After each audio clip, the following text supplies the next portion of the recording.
Yo, what is going on, guys? Welcome back to another episode of Jaddition, talking Indys. And today, I got a special guest. He was a part of the first ever independent show I ever went to, and it was super cool. Him and Randy Wentworth going at it. They've been going at it still, it feels like 2 years now, and which is great.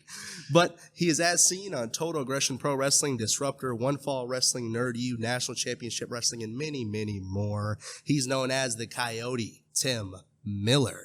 Welcome to the pod, man. Thanks, brother. Thanks for having me. Awesome, man, dude. Like I said, you were a tough guy to research on, but I got some goodies in here I'd like to talk to you about, and I love your work in the ring. Like I said, you were part of the first independent show I ever went to back in, what was that, February, when Disruptor came here the first time? Yeah. I know you've been a Disruptor for a long time, but that was my first independent show. I don't know why I decided to come all the way up to Buford, because I live in South Atlanta. I'm like an hour and a half from here. Okay. But I was like, hey, drive.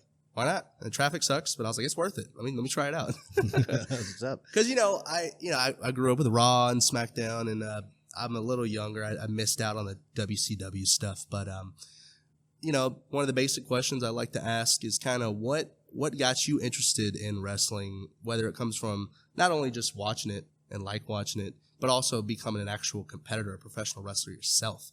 Kind of what got you into it? What got you into training? Was it a buddy of yours? Like, what's the story, man? So, man, since I can remember, I've been a fan, right? And wrestling when I was younger, believe it or not, real shy kid. I'd sit down and I'd watch wrestling, and it'd take me away from, everything. Like in those moments where I'm watching, I'd be watching WCW and Raw and all that stuff, and it was just, that was my happy time. That was, I could be the wild me that was in there that I wouldn't let out towards the world. As far as how I got into it, after I got out of the Marine Corps, and actually, let's back up. I was in the Marine Corps, and at the time when I was younger, I was like, man, I can't be a wrestler. I'm too small. Can't do it. And I can't remember who it was, but somebody came out, and they weren't that much bigger than me when I was in the Marine Corps. And I was like, you know what? I might have a shot at this. And so I actually researched WWA 4. Mm-hmm. Got this is back when Mr. Hughes was running it. Okay. Got their home DVDs, watched those while I was stationed in Japan, and then ended up re-enlisting after I got out in 2014. Okay. I got out, told everybody else, hey, I'm getting out and I'm going to be a wrestler. And I got out, and then the job that I was working, it was 3 on, 2 off. And one weekend, all of my friends were busy, and the only thing I did was go to work, come home, go to work, come home. And it was just dead for me. And I was like, this is not what you got out to do. You said you were going to be a wrestler. Let's figure this out. So I'm looking at the prices of wrestling, the schools and everything. It's like, well, I can't afford that right now. I just got out of the Marine Corps. I'm sharing an apartment. Can't do it. And then Marcus Adams is a really good friend of mine. So I reached out to him and said, hey, man, where'd you start wrestling? He said, oh, well, I went down to Florida and wrestled at Dory Funk School. Well, that's not an option. No. And he goes, well, actually, I'm up here in Cornelia at OSWA. If you want to come up and try training with us up here, it is what it is, and come try it out. Went up, first night, I was hooked. Yeah. I was like, man, this is what I thought it was going to be. This is what I want it to be, but it's where I am, and it's what I love to do. I mean, life happens, so, but being in the ring, that feeling and just what it does, and just, again, I'm wrestling now because I want to be that guy that takes away that outside world interference for everybody else. Because I know what it's like to sit down and watch wrestling, and you get to forget about everything. Yeah. You're at a show, you're watching it on TV for those couple of hours, that's it. It's just wrestling. You got to worry about your problems. You got to worry about bills or anything else like that. You're just enjoying the show. So for the 10, 15 minutes you get to watch me, I'm going to give you everything I have, because I know you paid your hard-earned money, and this is your getaway. So that's how I ended up in wrestling. That's why I'm actually back in wrestling, because of my son. Met my wife, was chasing the dream. COVID hit, things changed, and I didn't retire, but I just kind of stepped away. I'm done. Yeah. Son comes to me one day. We're sitting down at the dinner table, and he says, "Hey, when are you going to wrestle again? I said, what? You want to see me wrestle? He goes, yeah. So I look at my wife. I was like, you heard him. I didn't ask to do this. I didn't ask to get back in the ring. But my son wants me to wrestle, so I'm going to see what I can do. So I called up the place I started training, Old School Wrestling Alliance in Cornelia. Just so happened they had a show in a couple weeks. I was completely out of shape and everything else, but I went out there and I've been back ever since. I want to say this is maybe 2 years ago, I think. Yeah, 2 years ago. So how long in total have you been wrestling? What year did you debut? It's been 9 years, I think. 9 years? Yeah. On and off.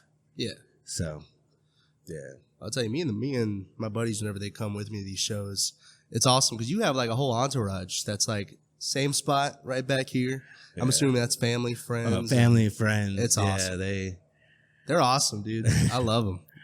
They get everybody going with the howl, and it's just they seem like a great time. Like, can I go sit over there? Like, dude, that seems like so much fun. They are, and that's what I like to think that's part of how, I get more fans and everything else is I'll bring my guys in, I'll bring my family in. They come for the show and love for me. And then, after a couple of shows, people are like, oh, those people are cool. Why do they keep, cheering for this guy?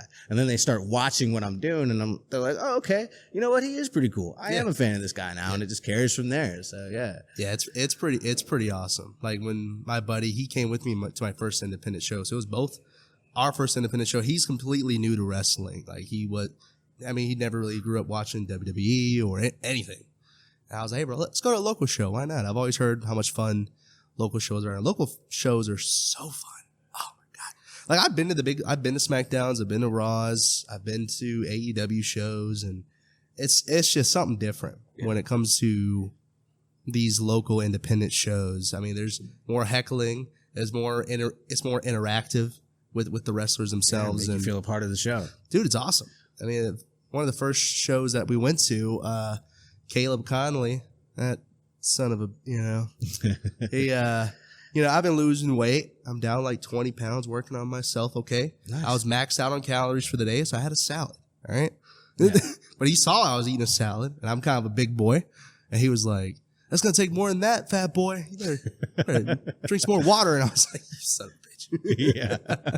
But, I loved it. It was some people would probably get offended by that, but I was like, dude, that's awesome. Like, got called out by a wrestler myself. Like, this is so cool. And, every show, there's always something that happens with me I like seeing the kids getting involved with it. They're always in it. It's so cool, especially like sometimes they'll get in the ring. And so the first show we went to, it was a little worrisome because after the whole show was over, there was still blood in the mat. And then there were kids just jumping around, doing backflips and stuff. And I was like, all right, I can't get in there, but all right. It's pretty cool. But I love how a lot of especially, the baby faces and whatnot, even the heels, whenever they start going at the kids and the kids start screaming back, it's awesome. It makes great memories that they'll probably remember. Yeah, man. Because to these kids, we're superheroes, Yeah. So it's like, all right, we're superheroes and we're villains. And so, yeah, if we can get them involved somehow or just, just even the simplest high five, it just makes their day. So it's cool. It's awesome. Even for me, my first show, I was sitting right there by the steps. So you guys were walking right past me, and I was geeking out. I felt like a kid at a candy store. I was like, oh my God, this is amazing. He brushed against me. Oh my God. One guy fell on me and was like, oh my God, that hurt so bad. And I was like, get back in there, bro. You got it. And then Rico Gonzalez, he let me hold his title during the match. That was pretty awesome. It's great. If you guys ever want to come to a show, have a good time, try an independent show. I get WWE's big and they got the bright lights and all that stuff, but if you want to be in the action, have people fall on you and stuff, maybe. Do an independent show. They're awesome. What's something valuable that you learned when you started training? Was there anything that kind of caught you off guard or something you didn't know was going to happen? Do you have any kind of stories from like your early days training as a wrestler? I don't think there's anything that really caught me off guard because I like to do a little homework before I start doing something. So I knew it was going to hurt. It was going to be tiring. I knew it was going to suck at first, if you will. And so I don't really have any like horror stories of training, but I do have memories of when I first started, man, I didn't know too much about anybody, you know, and I didn't really know the history of where I was wrestling at in certain places. And so everybody to me, oh, you're a wrestler, you're a superstar, right? And so I'm talking to certain guys and, you know, they telling me how long they've been wrestling and everything else. And in my head, I'm just like, man, like, what are you doing here then?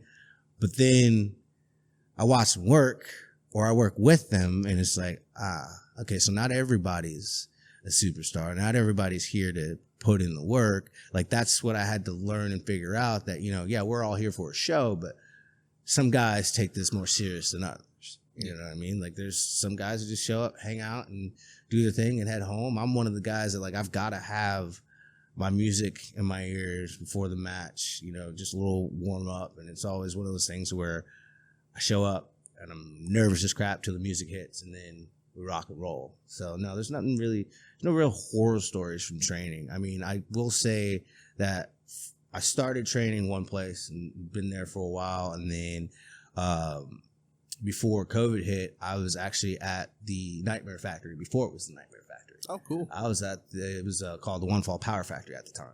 Okay. So I got to figure out the different levels of, you know, you get what you pay for. And that's where I really started to learn to work as a wrestler more so than the entertainment side of things. And, you know, I got to go down to NXT for that and do a security spot for Johnny Gargano and Ciampa. Cool. That was awesome. You know, I got to be some of the Dark Order members before they actually like started giving them numbers and everything else. And they were just the creepers who would surround the ring, got to do that. So it's just, what I will say is if you decide to do this, you get what you pay for. I'll say that. Like if you decide to train, then you should probably go someplace that, you know, it's going to cost you a little bit, but this is what you want to do. Yeah. You gotta pay the dues. So. Oh yeah. You know, I was, started kind of joking about it, but I've also kind of been seriously thinking about, training. I mean, I was talking to Grandpa last time, the referee. Grandpa. Right. Yeah. I don't even know his real name. I just know we call him Grandpa. Yeah. He's such a cool dude. I ended up talking with him for like an hour at the last show after everything was over. And I was just, let me talk to this guy, see what he's all about. Cause I was genuinely, cause I'm getting in shape. I am semi-athletic. I done sports, you know, flex ball, that good stuff. Did theater class. So, I mean, I could do the acting and whatnot, but I'd like to get some kind of training at some point. Right. Maybe not to be a wrestler. I don't know. Maybe. Who knows? Might turn out that way. Some guys start off that, but then they turn out to be referees or they turn out to be producers or whatever they end up doing. I'd love to be a referee. I mean, that seems like a lot of fun. Yeah. You know, it's just, you're just in there. You got the best seat in the house, you know, but also I know that's hard work. You got to keep up with time and you got to make sure nobody jumps in the ring and does something stupid. Or, I mean, you're basically a security guard. Make sure the guys do what they're supposed to do and keep the match flow because the referee is so important to communication and everything, right? And, but I was talking with him and I know he trains referees. Can't remember exactly where, but he told me about the school he does. And a lot of the guys I've interviewed got trained at the 4 with AR Fox. Yep. And I've been told a lot, just walk in there, man, tell them. And I was like, what? I can just walk up in there? What do you mean? Yeah. They're like, yeah, dude. And I mean, they might not throw you around, but, you know, they'll let you come in for a show or whatever. And I was like, okay, that's cool. Okay. And even Slim J was like, hey, bro, tell AR that we're friends. And I was like, all right, let's throw your name around. Okay. But I genuinely have been thinking about, I want to get into it. And I mean, I know you still got to have your big boy job. And then at night, you become the superhero you are. Right. So I got to figure that out. And then also got to get good with the wifey. You know, got to have that support going. But I love it, man. I love it. I love everything about wrestling, independent wrestling, you know, everything. It's what I love to do. And even after the shows, if I can, I'll buy a shirt from everybody or an 8x10s. Or I actually got a picture of me and you. I think it's when you won the Verified Championship the first time, the red strap. Yeah. And I was like, I was inching to 260 in that photo. I was like, oh, God damn. I'm down to 228, though. Hey, man, that's awesome. Working on it. That's awesome. Okay. Keep working. Trying. Keep working. But speaking of that, your rivalry with Randy Whitworth, that Son of a gun. That MFer, this guy. I mean, I know you guys aren't fighting tonight. You're fighting Curtis Coleman tonight. Right. Which that dude's crazy too. I mean, when I first saw him, I was like, whoa, that's a man. got legs like tree trunks and he can do backflips. I mean, it's wild. Some of the stuff he do. I know that's not y'all's first time wrestling, but or is it? Me and Curtis? Yeah. No, we I go know, back to the y'all go back OSWA, man. I know Curtis before the transformation. That's cool. Like, no, Curtis is a good dude. I mean, he's a great guy. Very oily, but he's a good guy. No, I love working with Curtis. It's fun. I'm excited to see you two. It's my first time seeing you two wrestle in person. I saw a video of you two wrestling. Now I can see it in person. And I'm so excited. Oh, it's going to be so good. I got a feeling Randy's going to be in the shadows somewhere. He won't leave you alone. Well, hopefully he's busy with doing his thing with Exotic Youth. Yeah. So. Yeah, hopefully he'll stay in his lane over there. Let you do your thing. And so he wins against Curtis Coleman, as we all know is going to happen. Come on, bro. Yes. Do you have any people you want to shout out that you've wrestled in the past? Like maybe favorite opponents or people you had really good chemistry with or a great rivalry with? I mean, I love watching Randy, how he does stuff. I mean, obviously he's a hell of a heel, but he's hilarious. Like the stuff he does in the ring. But is there anybody else who you feel you had really kind of clicked with in the ring and had good stories with? So when I first started, my tag team partner, his name is James Boulevard. I first started, where I was up at it, just the way that I worked and the way that I trained and the way that I looked, they wanted to push me faster than I thought I was ready to be, but did what they had to do. And so they put me in this tag team. It was called the Book Club. Well, I was irritated when they put it together because, being a Christian, it was like this whole cult style thing. And I'm like, man, no. Like if you watch the video of the formation, it's out there somewhere. You see me drop to my knees and, give praise to this book. And it kind of like, you see in the video that I'm pissed about it, right? Yeah. But I was listening to Talk is Jericho. And he was saying that, you take whatever they give you and you make it yours. So I said, all right, well, how do I do this? How do I make this something that I can enjoy and something that I can do? All right, we got the Big Book of Wrestling. That was the book that we worshiped, if you will. Well, I took it to, all right, let's take this away from a whole worship thing. And it's like, this is just where we get our power. This is where we get the knowledge from it. And I just started cutting my promos. And at the end of the promos, it was knowledge is power. And like, it just went nuts. And so him and I as a tag team was some of the funnest times I've ever had. That's because awesome. I was heel. He was heel, and we would just go out and read through the Big Book of Wrestling in the middle of the match and figure out different ways to cheat. And just, it was just so much fun running with him. And, like James Boulevard was my first mentor in wrestling and my tag team partner. And we won the titles at the O, and then, it caught fire. But then it got to the point where because of who I am and how I operate, the fans started cheering. And I'm trying to do anything to get them to stop cheering. We are heels. Yeah. Stop cheering me. I'm getting all the cheap heat, calling people fat, doing push-ups in the middle of the match. Anything I could do to get them to just try to get them to boo me, and then clap and cheer. I'm doing my push-ups, telling people I could, they're in the corner just waiting for me to do something, and I'm doing push-ups. I could do this all night, and the crowd's with me all night long, and I pop up, do a splash, and they cheered. No. So eventually they broke us up. He turned on me and we had a nice feud there and it was cool. So yeah, James Boulevard, guy who doesn't wrestle anymore, Jacob Hughes, is one of the funnest matches I've had. It was Disruptor. And we went out there, never called anything. Wow. He was like, we're just going to go out there and call it in the ring. I'm like, all right, cool. And we went out there and just felt the crowd and worked it and, did that. Jacob Hughes and Curtis Coleman were actually the first guys that I was in a tag team match against them. Oh, wow. And they showed me how to just work, if you will, because Curtis is tagging in Jake and saying these different things that make no sense to me when he's saying it. And he's tagging me and he's like, hit it with the pizza box, hit it with the pizza box. And so I'm sitting here like, you know, selling, trying to figure out what's the pizza box? Like, what is that? I don't know that move. What's the pizza box? And then he hit me with a layered or something, and we just worked and had a good time. So those are guys. And then, of course, Marcus Adams. I mean, that's my guy. So I love working with him. So, yeah, those are the guys. That's pretty cool. I'd love to see you have a match with Vari. Or have y'all wrestled before? No. Oh, man. No. You two would kill it.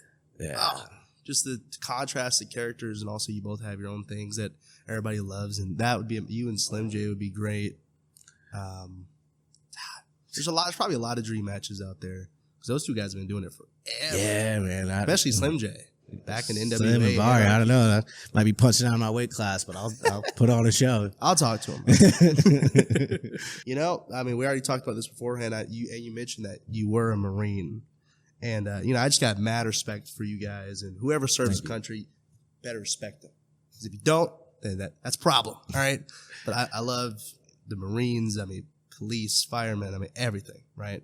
Anybody who's willing to put their life on the line for the great country of America is got a special spot in my heart. Right? Thank you.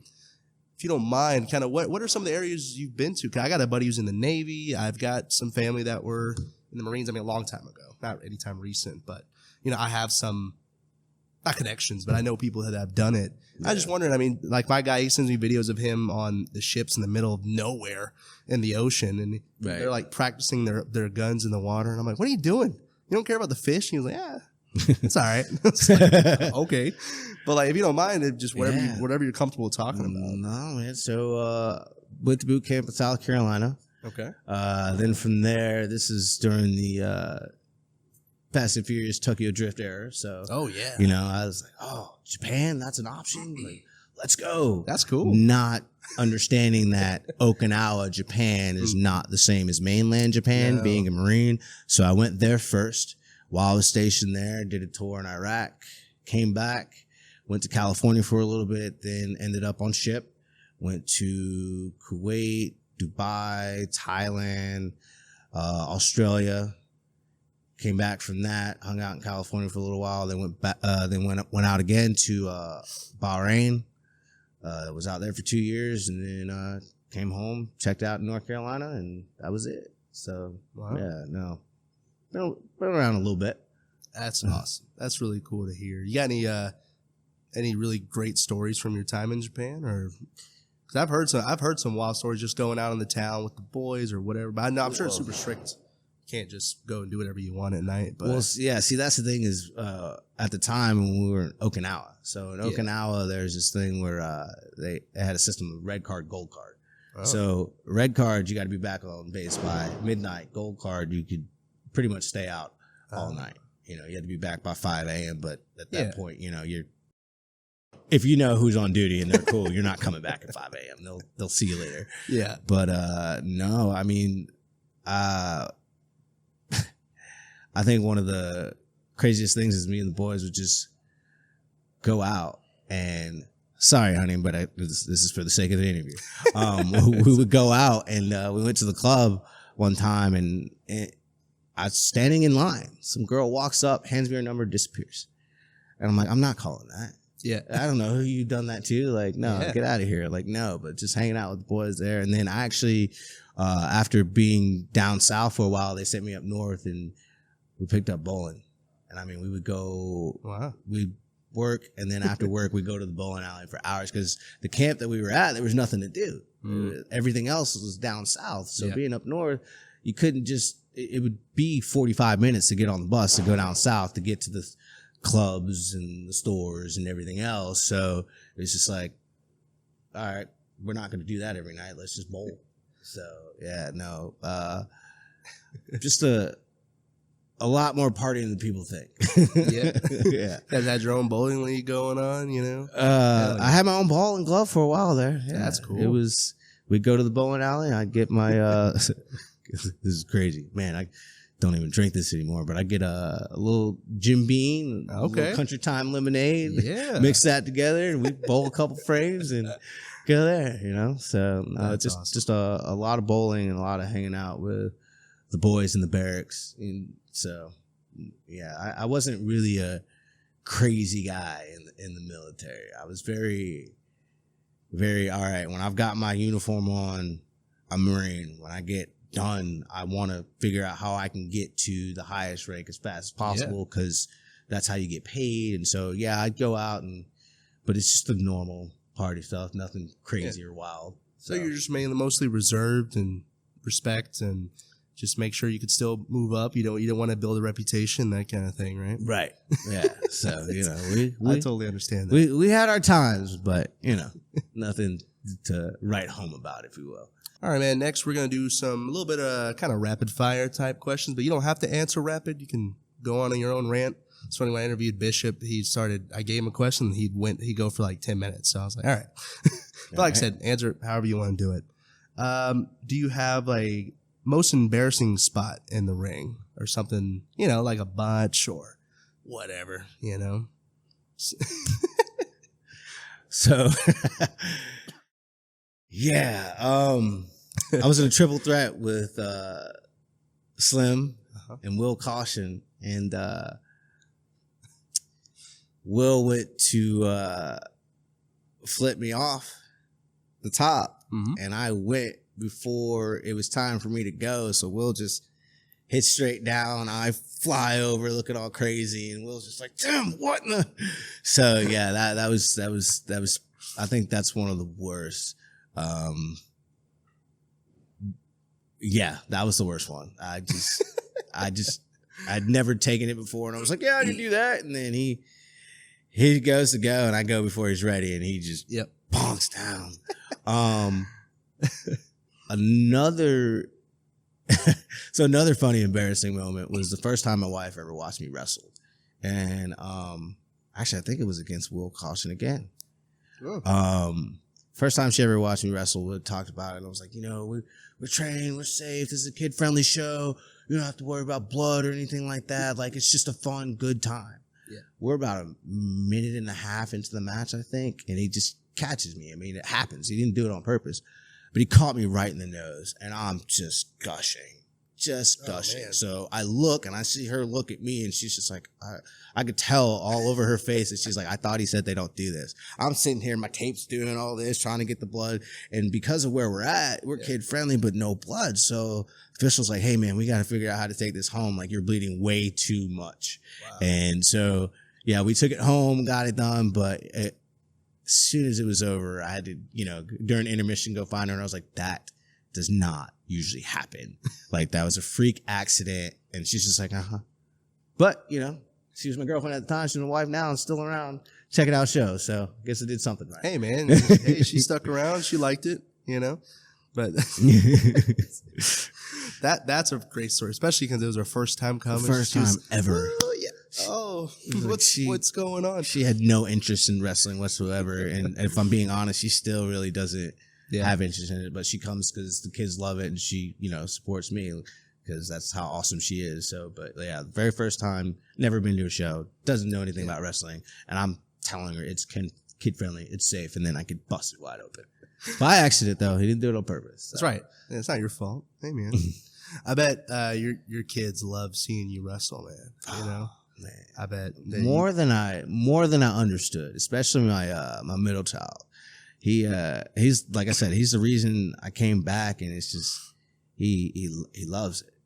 He enjoys telling people that, hey, my stepdad's a wrestler. Like, so it's just like, it's just cool that, for when he was younger, before he got an Xbox in his room, Sundays we'd wake up and we'd sit down, because that was the time I had to finally catch up on Raw and SmackDown. And both my boys would just sit and we'd just watch. Awesome. So, for them to see WWE and all of that, and then turn around and like, oh man, I get to watch him do it. So yeah, they love it. And then my daughter, who's 2, she's been watching wrestling since she was born. She could, just AEW and everything else. And now she's finally at the age where she's starting to understand, like, she's starting to get what's going on. And so she'll go from Kayode to Yay Daddy. And so it's really cool to just look out and see them and how much they enjoy it. So that's awesome, man. Yeah. I love it. Like I said, he's got the best entourage ever. They're so loud. Yeah. And I love it. It gives me hype. It gets everybody else in the crowd hyped, starts the chants. Like you said, it helps build fans because they're like, oh man, these guys support this guy. Yeah. Oh, Right. they started doing the thing, right? A lot of shows where I would go and nobody would know who I was. They try to figure, and especially if it's two guys there that they don't know who they are, like who do they cheer for? But then my people are going nuts. They're like, all right, well, I don't know the other guy, but they clearly know him, so this is who I'm going with. So, yeah. Oh, yeah. Yeah, that's how it was when me and my buddy first came. We're like, is that a heel? Or I could figure it out. You know, if the guy is going like this to the kids in the crowd and stuff like that, that's the bad guy. All right. But, you know, I was explaining to my friend. He was like, which one's the bad guy? I was like, that one. He's like, oh, boo. Yeah. What about some scary moments in the ring? Or like have you been injured before at all? Or Yeah, currently. What's funny is for the last couple of years, I've just been wrestling on a torn bicep. Man. And I didn't even realize when it happened. Well, I know when it happened, but at the time I didn't realize when it happened. And I was training, and this is, you know, when you're not working together, things happen. And I was training and went for an arm drag. The guy didn't go, so I tried to muscle him over, and he's, you know, 100 pounds heavier than I am, and well, things happen. I just thought it was going to swell and go down. And I was like, you know what? I'll just work through it. Right. And this is over at I was at the Power Factory at the time. So I'm like, all right. And then I'm in line for, you know, possibly winning the title. But I'm injured. So I don't tell anybody. And I'm like, no, man, like this is like, at the time it was like, this is the most important thing to me. Like if I got a shot, I didn't think I had a shot at winning, but I was like, if I got a shot at winning, like I can't tell them I'm hurt. Yeah. So I don't say anything. Yep. You know, I power through it. And then to my surprise, I win. And I didn't think about it. I'm like, yeah, I won. I'm champ. Oh, crap. I'm champ and I'm hurt. They just trusted me to be champ. So I rolled through it. Yeah.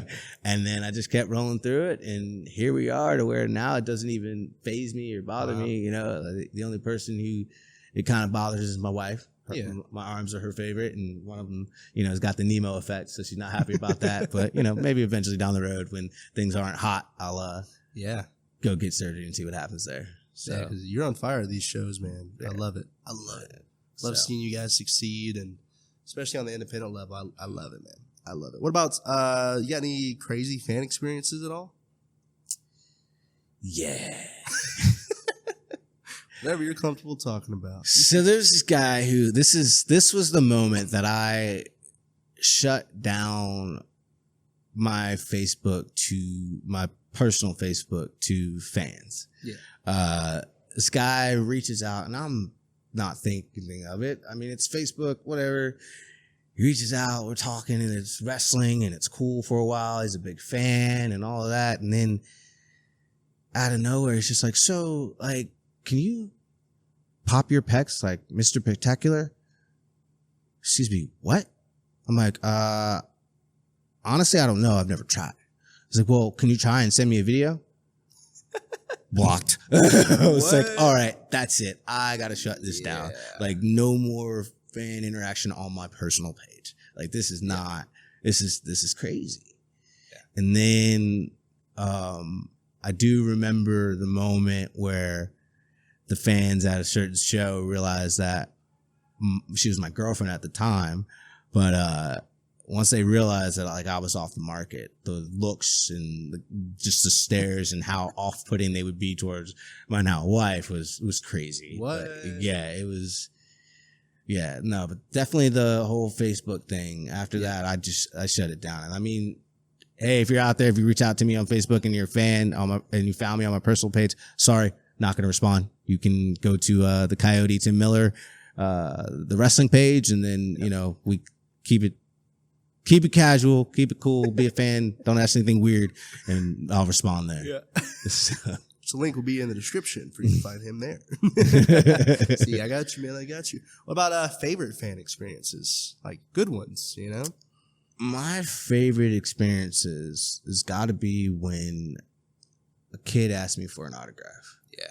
Because for me, being in the industry, I know where I'm at. I know what I bring to the table. And for them to think that I'm on a level to where they want my autograph. Yeah. It's crazy. I'm like, dude, like I'm just me, you know. To me, where I'm at and what I'm doing and how I operate with things, it's like, man, I'm just a regular dude, bro. And you want my autograph? Like what? Like, all right, that's cool. That's awesome. Like, yeah. you know, or, you know, there's that, or then it's when I'm on a card like this and a kid comes up and out of everyone, they're just like, you're my favorite wrestler. Dude, what? We got Fari, we got Slim, we got CV, we got all these guys. We got Ben, Randy, all these guys, and I'm your favorite? Well, that's pretty cool. That's pretty awesome. So yeah, no, my favorites are moments are when the kids come up and they're like, hey, can I have your autograph? And it sucks a lot of times because I'm not prepared to do that because I'm not used to doing it to where they're like, hey, can I have your autograph? Ah, man, you got a pen? Because I ain't got a pen, dude. This don't happen often. So those are my favorite. And then that's awesome. Yeah, it's I actually just remembered, I can't remember which Disruptor show it was, but it was during admission and we had to use the restroom and all that, and there were a bunch of kids in there just talking about the show and how much fun it was. And I think your match was the one before that, and I heard the kid, he was like, man, that Kayode guy is awesome. And the kid was like, that's my dad. They were like, what? Really? So they started talking about that, and I was just washing my hands. I was like, this is great. That's awesome. I love this. That's awesome. It was pretty cool. And I was like, that's cool, man. That's awesome. Let's see. What's some great advice that you got maybe during when you first started that you would like to share with a fellow independent wrestler that maybe just starting out, or somebody told you, hey, slow down, kid, or whatever it is? I think one of the biggest pieces, and I still struggle with it, is to have fun. Mm-hmm. I come out and I want to be perfect and I don't want to miss anything, and I want to get the match perfect. Yeah. I want to do everything the correct way, make sure it's on point. And a lot of times there's moments in these matches that I speed through because I'm trying to be perfect on the next thing. Mm-hmm. So I would say slow down and have fun. I got to remind myself that all the time. Slow down, have fun. They're here to see you work and do everything else. But if this is what you want to do and this is how you're going to do it, like, have fun. Yeah, take it serious, put in the work, but have fun. It took me so long, and I still struggle with it at times, but it took me so long to figure that out. Every match was robotic, and just make sure I hit the spot, don't mess up, and don't freak out. And when I look back at some of the stuff that I was doing, I'm like, dude, that was terrible. You didn't even take a moment to sell that. Just boom, got it, next move. Slow down, have fun. Because that's what it is. Yeah. It's fun. Yeah. It's great to be your own critic, because I'm the same way. Because I make tons of content all the time, and I end up editing for 3-4 hours because I'm like, I got to get this exact part, even though only like a couple thousand people are going to see, which is a lot, right? Yeah, it's not millions, but it's thousands. Look, you get views. So. Yeah, and I just want it to be perfect, right? And like, I'll send it to my buddies. I'm like, do you hear this? Do you hear this stuff in the background? Am I going crazy? I didn't hear nothing. I didn't know. What are you talking about? I was like, oh, okay. Or it's just me. Because like a lot of these episodes, I don't know why, but I'll have audio issues, and I think I got it working now. But for some reason, the mics will go down and it'll get super quiet, and then I got to jack up the audio. Then it gets super loud, and then I got to. I hate it. And all my friends like, I didn't even notice. Like, it was great. And I was like, oh, all right. Well, I'm just overreacting because I'm a perfectionist when it comes to things I like to do, like making content. And for you, it's wrestling. I hear you. I'm sure after the match, you're like, oh, dude, I'm sorry about this button. Oh, yeah. I'm the worst critic of myself. I am hard on myself severely, and it doesn't matter what show it is. Yeah. My wife, this show, she's like, she gets when I get nervous and everything else. But other shows, she's just like, oh, it's just so-and-so. What are you nervous about? I'm like, what are you talking about? Like, it doesn't matter what show it is. Yeah. The Coyote's coming through the curtain. I gotta be the Coyote. I have to do this the right way. Yeah. Like, I don't want to mess this up. Yeah. Like, people expect a certain level from me, and I'm only working to get better. But whether it's 10 people or it's 150 people, you're going to get the same Kayode. The same mentality goes through all of it. So it's just, yeah. And then when I get done with certain things, I'll talk to her, or I'll talk to whoever in the back, and I'm like, hey, man, I missed this and I missed that. Like, oh, dude, I'm so sorry. And they're just like, what are you talking about?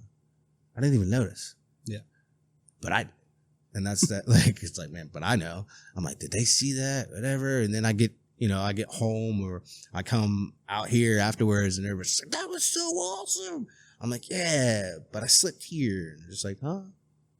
We didn't see that. I'm like, all right, well, whatever. Cool. But that actually, with advice, that reminds me, don't stop. You might have messed it up, but keep going. That's another thing. If you mess up, keep going, because that is the thing. If you're doing what you're supposed to do and telling your story and working the right way, if you mess it up, they're never going to know if you keep moving. You stop, that's when they're going to be able to go, ooh. Ooh, he messed up. Yeah, the average fan is not going to be able to tell if you keep going. Now, diehard fans and other wrestlers, they're going to know. Like, hey, man, you messed that one up, huh? Yeah, bro, whatever. But just keep moving. Have fun. Keep moving if you mess up. For sure. That's some great advice. That's some good advice. What about any advice that was given to you within your personal life that you'd like to share? So for me, I have an eye for an eye, and the world goes blind is one that I like. The best revenge is success is another one. Those are my main ones. My parents told me that when I was growing up, and actually one of my boss told me the best revenge is success when I got through like a breakup, and it was only like a 5-month relationship, but I was like 15. I was heartbroken, and he was like, dude, the best revenge is success, bro. So when she sees you in a Ferrari, she'll know, or whatever. Or even if you're just in a happy relationship, that's successful, right. Or if you overcome anxiety or any personal issues that you're going through, if you're able to overcome those, that's success. Yeah. And like my mom taught me that, like, hey, like success isn't expensive stuff. It's not an item. It's up here and it's in here, right? Heart and your brain. If you're healthy there, you're successful, that kind of thing. So do you have any kind of really good life advice you'd like to share that maybe somebody else shared with you? Treat people how you want to be treated. Yeah. And it doesn't matter, it could be a guy who's a billionaire. It could be a guy who doesn't have money at all. You never know what people are going through. You never know who's going through what, but treat people how you want to be treated. You want to be respected, show respect. Yeah. You want to be talked to a certain way, then talk to them a certain way, but treat people how you want to be treated. If you come off and you're arrogant and you're this and you're that, don't get surprised when they respond back the same way. It's as simple as that, because you never know what's on the inside. Yeah. You see everything on the outside, right? But this was actually the message at church last week. They were using a cup. They were talking about how the Pharisees, they're like this cup. It's clear. On the outside, it's all shiny and polished and everything, but on the inside, it's dirty. Mm-hmm. So you want to treat people how you be treated, and then fix the inside first, outside to fix itself. So, yeah. That's some great advice. That's awesome, man. Well, anything you want to shout out before we go home? I mean, like I mentioned before we started, his sister-in-law just published a book, which is awesome. Yeah. But is there anything else you'd like to shout out? Or anybody else you'd like to shout out? Non-wrestling, my wife, Renewed Faith Candle Co. Okay. She makes homemade candles that are beautiful. Find her on Facebook, Instagram. So, check that out. Handmade, all handmade. Just poured in our garage and so I think I saw some pictures of them. They're beautiful. Yeah, so there'll be a link in the description for that as well. So check that out. Check that out, yeah. And then any shows coming up? So I'll be at the Battle for Barrow on Sunday. And then October 12th it'll be Experience for OSWA in Cornelia. Okay. And then obviously the next Disruptor show, or whatever date that is, sometime in October. Perfect. I'll be here for that. So, yeah, that's awesome. It. Well, if you guys are watching the video, I'm going to be posting some highlights from his match tonight with the Curtis Coleman. But he's got the Kayode, all right? The Kayode, no matter what He's gonna kick Colvin's butt. All right. Win, lose, or draw. But thank you guys so much for watching, and I'll see you guys in the next one. See ya.